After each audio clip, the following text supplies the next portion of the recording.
The crash and the cry for warmth. Get in my bed, human. We're freezing out here. Snow fell silently over the mountains, covering the ground like a white blanket. The wind was sharp and cold, cutting through the night like a knife. Inside a small wooden cabin, a man named Daniel sat alone. The fire in his fireplace burned low, but it was warm enough to survive. He had no internet, no phone, and no neighbors for miles. He liked the quiet, the peace, and the simple life. But tonight, something felt strange. There was a deep sound in the sky, like thunder, but more metallic. Daniel stepped outside and looked up, through the thick clouds. He saw a bright light flash across the sky. It was falling fast like a shooting star, but larger. Then, a loud crash echoed through the forest. Followed by silence, Daniel froze, his heart beating fast. What had just fallen from the sky? A plane? A meteor? Curious but cautious, he grabbed his flashlight and coat. He followed the broken trees and smoke until he found something. There, in a small clearing, was a strange object, half buried in snow. It looked like a silver egg, broken open from the side. Steam rose from it, and something was moving inside. Then he saw her. A woman stepped out of the wreck, but she was no ordinary woman. Her skin glowed faintly blue, and her eyes were large and silver. She wore a tight silver suit, torn at the shoulder. She looked cold, weak, and afraid. When she saw Daniel, she raised her hand, but then collapsed in the snow. Daniel rushed forward, unsure what to do. She looked human, but also not. He could see her breath, fast and shallow. He knelt beside her, and her lips moved. "Please," she whispered. "Get in my bed, human. We're freezing out here." Daniel was shocked. She spoke English, and her voice was full of pain. He looked around. Feeling the cold bite at his own face, he made a quick decision. He picked her up in his arms. She was lighter than expected, and carried her back to his cabin. Inside, he laid her gently on the bed. He added wood to the fire and wrapped her in blankets. She shivered, her body glowing a little brighter under the heat. Daniel sat by the bed, watching her. Who was she? Why was she here? And why did she crash? Hours passed, and the woman finally opened her eyes. She sat up slowly, looking around, alert and confused. Then her eyes landed on Daniel. "Where am I?" she asked, her voice stronger. "My cabin," Daniel replied. "You crashed in the forest." She looked down at the blankets, then back at him. "You saved me," Daniel nodded. "You asked for help." The woman took a deep breath, then closed her eyes for a moment. "You should not have brought me here," she said quietly. Daniel frowned. "Why?" "They will come," she whispered. "They always come." Before Daniel could ask more, she jumped from the bed and moved to the window. She looked up at the sky, her face full of fear. "What are you looking for?" he asked. "Satellites," she said. Eyes in the sky, watching. Daniel walked to her slowly. "Who are you?" The woman turned to him, her voice low and serious. "I am called Lyra, from the planet Viren. I was exiled, thrown away like trash. But I didn't fall by accident," she added. "They pushed me here." Daniel tried to understand. "You mean you were sent to Earth on purpose?" Lyra nodded. "Yes, they wanted me to freeze and die. I had nowhere else to go." She stepped closer, her eyes softening. "But you brought me in, even when you didn't know me. Why?" Daniel shrugged. "Because you were freezing out there." Lyra looked down, then smiled faintly. "Strange," she said. "On my world, kindness is weakness. But maybe here, it is something else." Suddenly, the room filled with a faint red light. Daniel turned. The device in her suit was glowing. Lyra ran to it, grabbed it, and looked at the screen. "No," she said sharply. "They found me." Daniel took a step back. "Who?" She looked at him, her eyes wide with panic. "The hunters," she said. "They are already coming." Outside, in the dark forest, something howled. But it wasn't a wolf. It sounded mechanical, cold, and hungry. Lyra looked at Daniel, her voice urgent. If you want to live, stay close to me. From now on, your world is not safe anymore." Daniel stared at her, not sure what to believe. But deep down, he knew. This was just the beginning. Asterisk secrets beneath the skin, you saved. Me, human, but you don't know what I really am. The wind outside howled louder, but inside the cabin, there was silence. Daniel stood near the door, his body tense, his mind full of questions. Across the room, Lyra sat near the fireplace, staring into the flames. Her eyes reflected the fire, silver and deep, like a calm lake hiding something dark beneath. He watched as she pulled her sleeve back slowly, beneath the torn silver fabric. Her skin shimmered faintly blue, not a tattoo, not paint. It was alive, glowing softly in the Maiwa firelight. Her arm looked human, but under the skin, there were fine lines like circuits. "What are you?" Daniel asked, his voice low. Lyra didn't turn, she just whispered, "I was built to be perfect." Daniel took a step closer, his heartbeat rising. "You mean, you're not real?" She finally looked at him, her eyes calm but cold. "I am real," she said, "but not like you. My body was made on Vuren, in a lab, not a womb. My blood carries memory, commands, power. I was created for war, trained to kill, praised for winning. But one day, I refused to follow an order." She paused, her voice shaking slightly. "That's why they exiled me." Daniel sat down, trying to understand. "You said they're coming, the hunters," he said. "Why are they after you?" Lyra looked at the red glowing device in her hand, then answered, "Because I know the truth about them. And now you know me. They won't let either of us live." Outside, the trees moved in the wind, but something else was moving. Too, Daniel noticed shadows through the window, tall and thin, gliding like ghosts. "Do they look like you?" he asked. Lyra shook her head. "No, they're worse. They don't feel cold, or fear, or pain. They are made only to hunt." She stood up and walked to the shelf, studying the tools Daniel kept. A hammer, a hunting knife, some wire. "This place won't hold them for long," she said. Daniel frowned. "Then what do we do?" Lyra turned, her face serious. "We fight or we run. But either way, we prepare." Daniel grabbed the axe near the door. "I'll take the fight," he said. She tilted her head, a strange expression on her face. "You are brave for a human."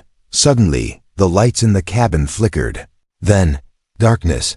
Only the fire remained, glowing weakly. Then came the noise, a soft, high-pitched tone, like glass breaking in the air. Lyra dropped to her knees, grabbing her ears. Daniel rushed to her, but she pushed him away. "It's a sonic scan," she gasped.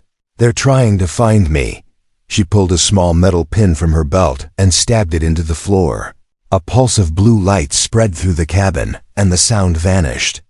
She lay still for a moment, breathing heavily. Daniel knelt beside her. "Are you okay?" he asked. She opened her eyes. "They're close," she whispered. "I can feel them." Suddenly, her hand touched his. Her skin was warm now, almost too warm. And then Daniel saw something. A vision, like a dream. He saw another planet. Red skies, towers floating in the air. He saw Lyra in armor, fighting, her eyes glowing bright. He saw her refusing to shoot a child, being dragged away in chains.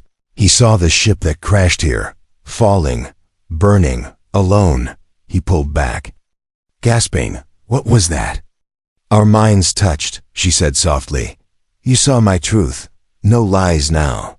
Daniel stood slowly, his body shaking. He didn't know what scared him more, the hunters in the forest, or the alien woman in his bed, but he also knew something else. He couldn't leave her, not now. She wasn't just a weapon or a machine. She was broken and afraid and real. Suddenly, the cabin shook. A sound like thunder exploded outside. They both ran to the window. A shadow passed over the trees. A dark shape hovered above, quiet and deadly. One of the hunters had arrived. Lyra's eyes went cold. She turned to Daniel, her voice hard. "You saved me, human. she said. "But now I must protect you. Even if it kills me." Daniel reached for his axe. "I guess I'm fighting too," he said. Lyra smiled, just a little. "Then we fight together." And outside, in the snowy dark, the hunter stepped toward the cabin, its red eyes glowing. Like fire, searching, scanning, hunting. But inside, two hearts, one human, one alien were ready. The fight had begun. "The hunters from the stars, we are not alone anymore," Lyra whispered. "They have found us." Snow drifted through the air like falling ash, soft and silent, but the peace was gone. Above the trees, a dark shadow moved slowly across the sky. It was no bird, no plane. It was something else, silent, floating, and watching. Daniel and Lyra stood at the window. Neither spoke for a moment. The shape above made no sound, but it made the air feel heavier. Even the fire inside the cabin seemed to burn quieter. Lyra stepped back, her body tense. "That is not a scout ship," she said, her voice low. "That is a signal drone. They drop it first to confirm the target." Daniel looked at her, confused. "Target?" "You," she replied. "And me." The red light on her small device blinked 3 times, then turned off. "They know we are here," Lyra whispered. "We must prepare." She moved quickly, opening the metal case from her suit. Inside were 2 small silver orbs and a knife-like tool. She tossed one orb to Daniel. "What is this?" he asked. "Energy pulse grenade," she said. "Only use it when you must." Daniel's hands shook as he held it. "I'm not a soldier." Lyra looked at him with calm eyes. "You are now." Outside, the forest went quiet. Too quiet. No birds, no wind, just stillness. Then a crack. A branch snapped, not far from the cabin. Daniel moved to the back window. What he saw made his breath catch in his throat. 3 tall figures moved through the trees. Their bodies were black and metallic, covered in armor like insects. Their heads were smooth. No eyes, no mouth. Just a red glow in the center. They walked slowly, like they could smell fear. Lyra grabbed Daniel's arm. "We can't take them." "Head on," she said. "We need to lure them away." Daniel's voice was shaky. "What do they want?" "Me," she replied. "But if they kill you too, they get a bonus." Suddenly, one of the figures turned its head toward the cabin. It stopped moving. Then with a loud mechanical sound, it began to charge. Lyra shouted, "Move!" They dove to the floor as a red beam sliced through the wall. Wood exploded. The cabin shook and fire lit the room. Daniel coughed in the smoke, pulling Lyra to her feet. "Follow me," she said, and ran out the back door. They moved through the snow, fast and low behind them. The cabin burned. One of the hunters stood in the flames, scanning the area. Daniel and Lyra hid behind a large fallen tree. She pressed a button on her device and tossed it into the snow. It made a high-pitched sound, then burst into a flash of light in the distance. The hunters turned toward the sound. Distracted for now, Lyra turned to Daniel. "We have 1 hour. Before they come again, we need shelter and weapons." Daniel's mind raced. "There's an old mine not far from here," he said.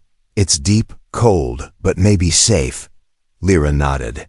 "Lead the way." They moved fast, deeper into the forest. The snow got thicker, the wind louder. But the fear never left. Daniel had lived in the mountains for years. He had seen bears, storms, even survived an avalanche. But nothing felt like this.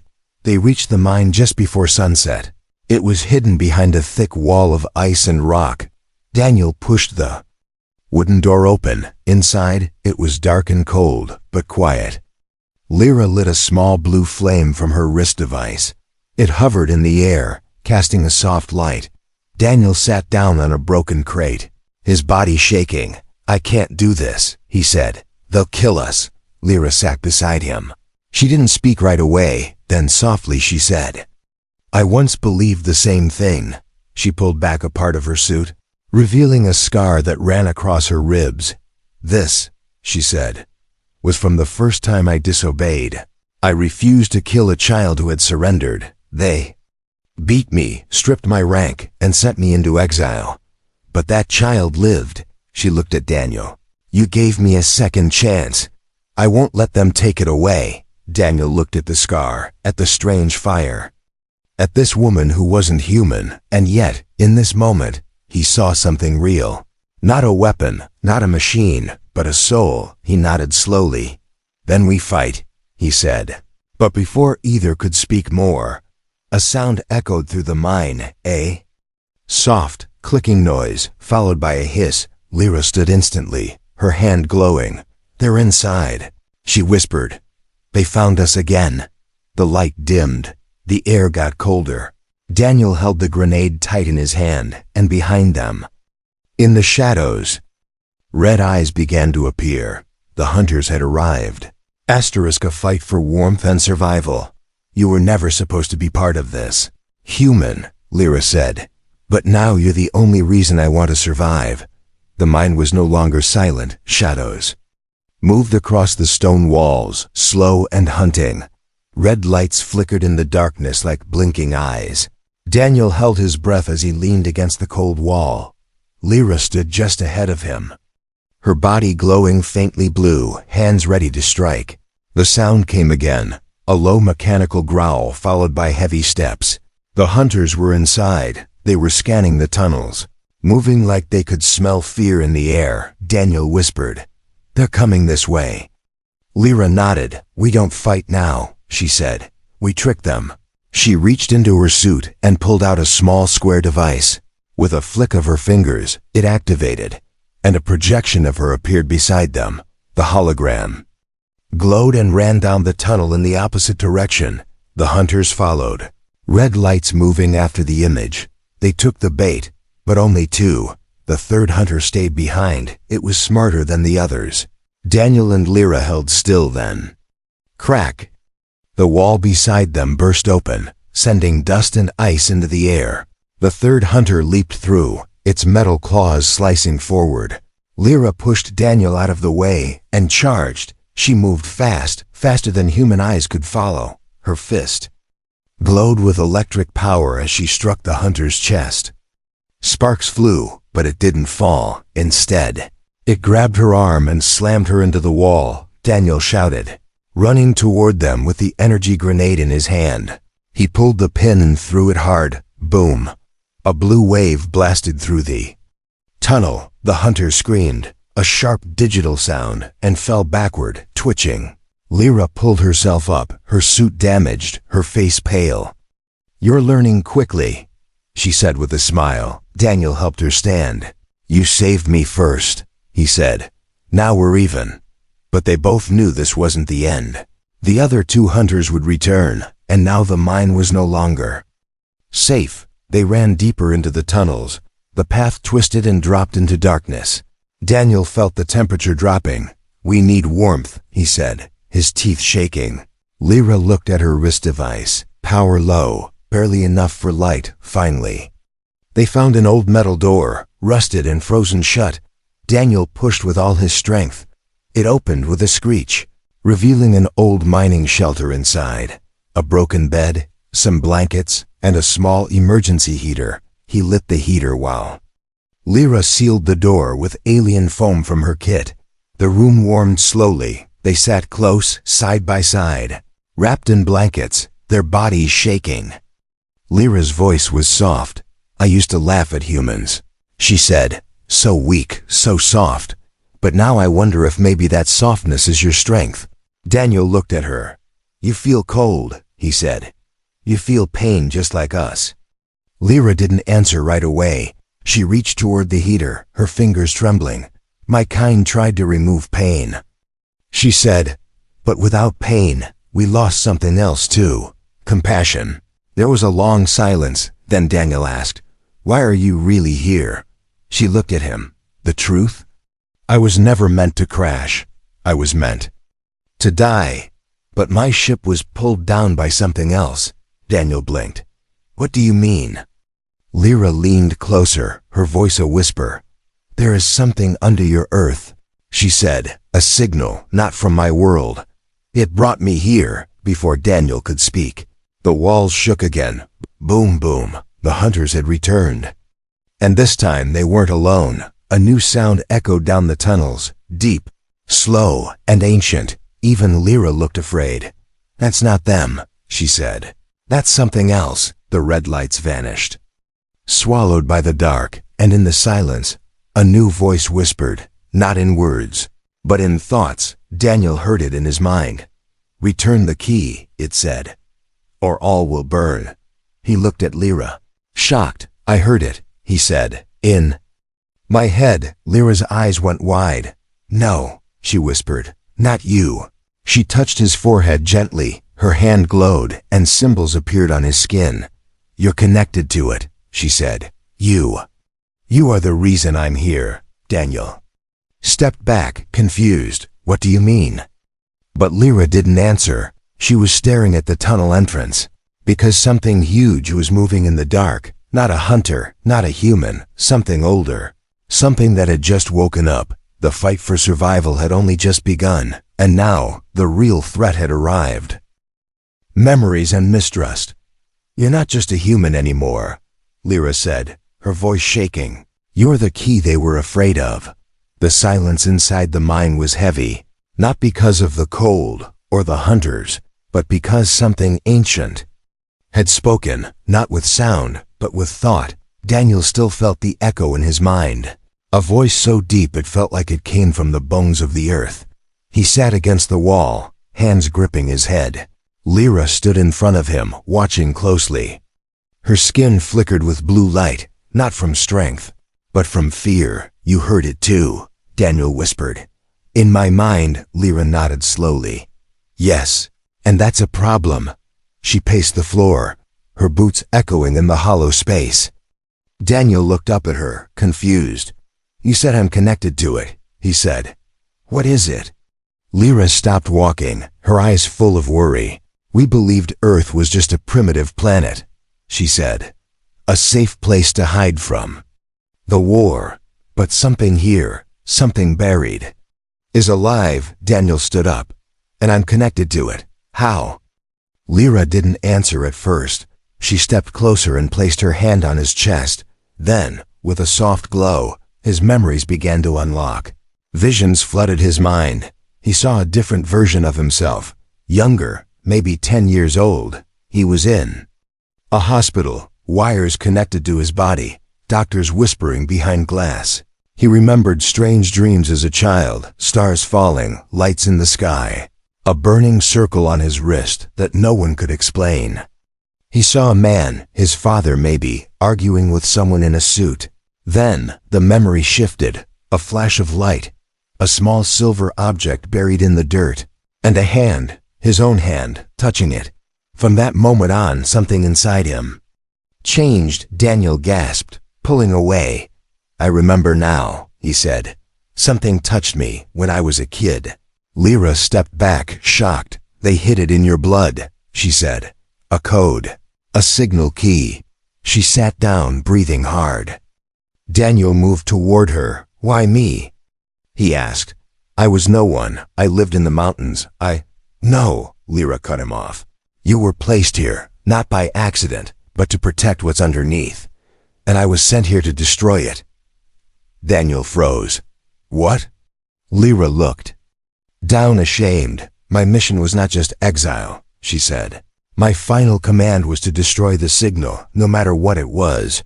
But then I met you, and now I don't know what's right anymore." There was silence again, heavy, cold, but not empty. Daniel sat beside her. "So you lied," he said, not angry, just tired. "You were sent here to end the very thing I'm part of." Lyra nodded.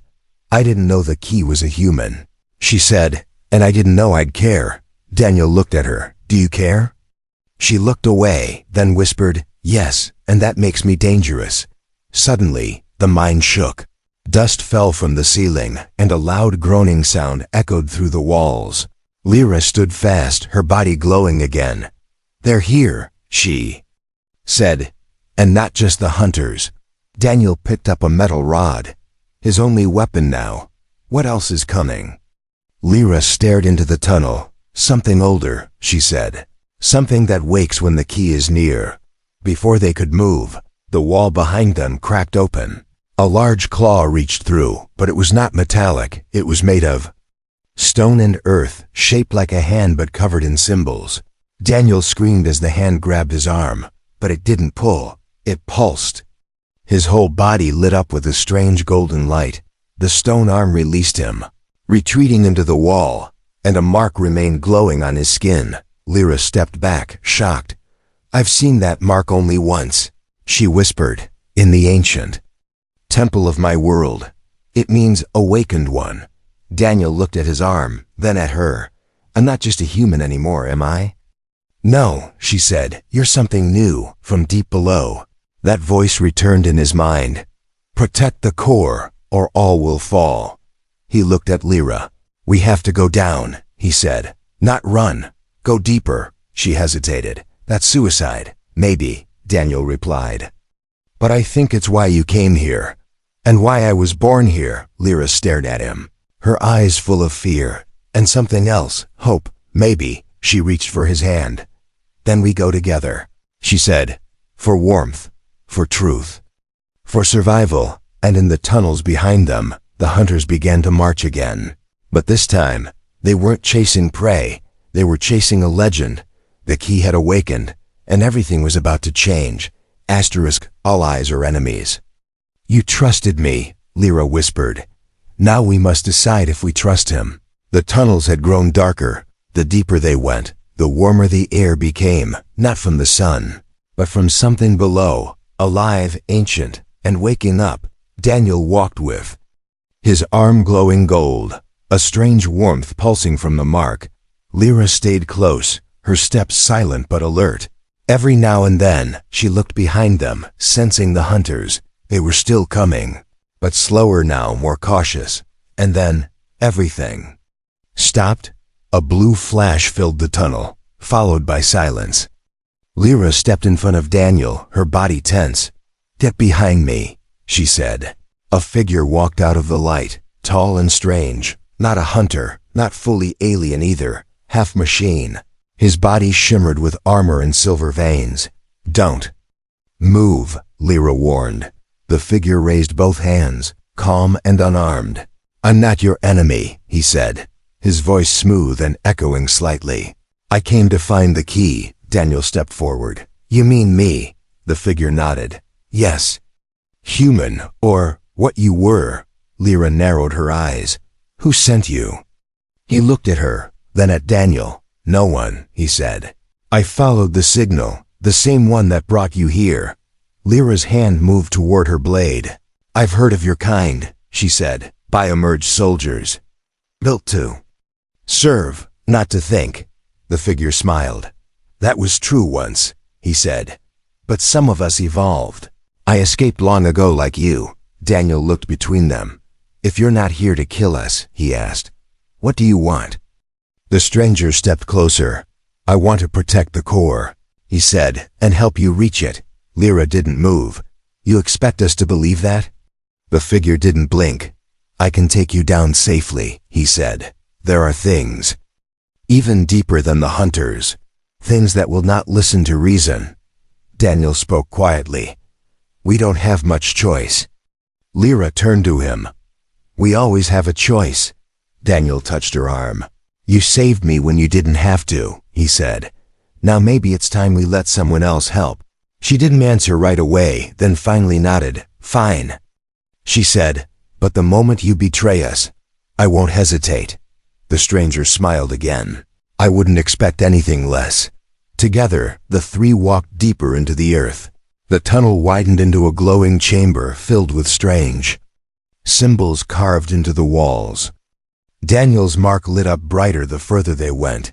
He touched one of the glowing walls. Suddenly, a rush of images filled his mind. He saw the earth from space, covered in a golden shield. He saw alien ships trying to enter, only to be destroyed by invisible energy. He saw humans, ancient ones, walking side by side with beings of light, protecting something, guarding it. The vision ended. Daniel stumbled. Lyra caught him. "What did you see?" she asked. I think Earth was never just a planet, he whispered. It was a vault, a prison. The stranger spoke behind them. You are the last of the warden line, he said. Your blood carries the command. Lyra looked at Daniel. Then you're more than the key, she said. You're the gatekeeper. Suddenly, a loud roar echoed through the tunnel. The walls shook, dust fell, and the lights dimmed. The stranger stepped back. Alarmed, no, he said. They're breaking the surface. They're not waiting anymore. Lyra pulled out her blade. We fight here? Daniel stepped forward, his voice calm but strong. No, he said. We reach the core. If I can awaken whatever power is left, I can stop them. The stranger placed a hand on Daniel's shoulder. There is a price, he warned. No key can be used without losing something. Daniel nodded. I'm ready. Lyra grabbed his other hand. If you fall, she said, I fall with you. Together. They entered the final chamber. A great door stood before them, pulsing with golden light. It was waiting for him. But behind them, deep in the tunnels, the sound of metal feet grew louder. The hunters had found their trail. The countdown had begun, and the last decision was near. Who do you trust? When every ally could be an enemy, and every choice could end the world. Fire in the sky. Make your choice, Daniel, the voice said. Open the gate, or let the stars burn. The chamber pulsed with golden light. Massive doors stood before them, ancient and alive. Symbols on the walls glowed in rhythm with Daniel's heartbeat. He stood in the center, his arm glowing brighter than ever. Lyra stood on one side of him, blade in hand, ready to protect. The stranger stood on the other, watching with unreadable eyes. Behind them, the tunnel rumbled. The hunters were coming, their red eyes cutting through the dark, but no one moved. All that mattered now was the door. Daniel raised his hand. Mark on his skin reacted, sending a pulse into the chamber. The doors began to open, slowly, shaking the earth as they moved. Inside was no vault, no weapon. It was a sphere, floating, pulsing, alive inside it. Stars moved like rivers. It wasn't just energy. It was something more conscious, ancient, and awake. A voice entered all their minds at once. The warden has returned. A choice must be made. Daniel stepped forward. What choice? He asked. The voice answered calmly. The core can protect this world from what comes. But to activate it, you must bind to it forever. Your body will fade, but your mind will become the shield. Lyra shouted. No, she grabbed his arm, eyes wide. There has to be another way. Daniel looked at her gently. There isn't, he said. I saw it in the visions. If we don't seal the gate, the stars will fall. The stranger stepped closer. He's right, he said. If the hunters break through and reach this place, they'll send coordinates to the rest of the galaxy. Earth will be erased. Daniel looked between the two of them, then looked up. The roof of the chamber began to crack, and through it, the sky was no longer blue. A massive ship hovered above Earth now, its size larger than a city. Lights gathered underneath it, energy weapons charging. Fire in the sky. Time had run out. Daniel stepped toward the core. Lyra ran after him. Don't do this, she said, tears forming in her eyes. You're the first human I've ever cared about. You're the first anything I've trusted. Daniel touched her face. You saved me when no one else would, he said, and I'll save you now. The core pulsed. The voice spoke again. Are you ready to become the last shield? Daniel nodded once. Yes, light engulfed him. Lyra screamed his name, but he was already gone. His body faded, but his voice remained, echoing through the chamber. Stay alive, Lyra. Live the life they tried to take from you. The hunters reached the chamber just as the doors sealed again. A pulse of golden light shot upward, striking the ship in orbit. It shattered into dust. The sky cleared. The fire was gone. Earth was safe. But the cost had been made. Lyra dropped to her knees, silent. The stranger placed a hand on her shoulder. He chose to become more, he said. Not a soldier, not a victim. A guardian. Weeks passed. The hunters were gone. The warship never returned, and in the forest where it all began, Lyra built a small cabin, not to hide, but to remember. She lived simply, watched the stars, and sometimes when the fire burned low, and the wind grew cold, she would whisper, "Get in my bed, human. We're freezing out here." And sometimes, when the flames flickered just right, she swore she heard his voice, not from the sky, but from deep within the earth, still guarding, still watching, still warm,